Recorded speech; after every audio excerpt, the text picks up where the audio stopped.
7 polisi tewas, Kapolri Panglima TNI geram, Undius Kogoya terkepung, markas OPM Paniai Maibart hancur. TNI Polri khususnya di 3 lokasi rawan yakni Maibart, Paniai, dan Intan Jaya siaga.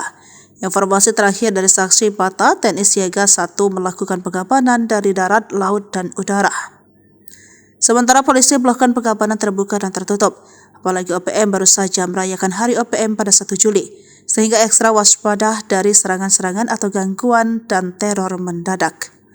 Polres Maibart misalnya gencar melakukan patroli dan meningkatkan pengamanan menjaga situasi Kantipnas di Hari Organisasi Papua Merdeka yang diperingati setiap tanggal 1 Juli.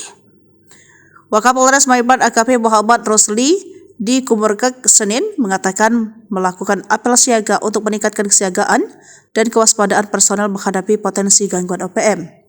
Sementara di kawasan Paniai dan Intan Jaya, pasukan Kostrad siaga penuh. Mereka tak hanya berjaga tetapi melakukan pelayanan masyarakat. Khusus di Bida pasca markas OPM dikuasai TNI Polri, kini aktivitas masyarakat kembali normal. Hal ini dilengkapi oleh Pangkogap Wilhan 3 Legend Richard Tampubolon. Pengamanan ini bagian dari upaya TNI mendukung percepatan pembangunan di Papua.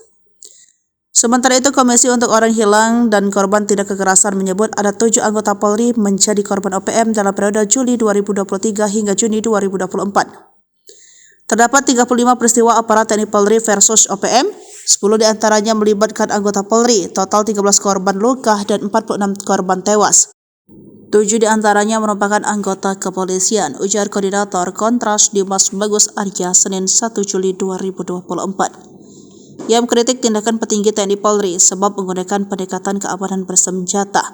Anggota Polri yang terlibat konflik berasal dari Korps Brimob. Sementara Kapolri dan Panglima TNI beda pendapat soal sebutan Panglima TNI Jenderal Agus Subianto menetapkan nama OPM pada gerakan separatisme di Papua. Namun Polri masih menggunakan terminologi kelompok KKB. Namun, menurut Dimas, perbedaan pendekatan antara Polri dan TNI ini justru membuat konflik internal baru tanah Papua semakin karut.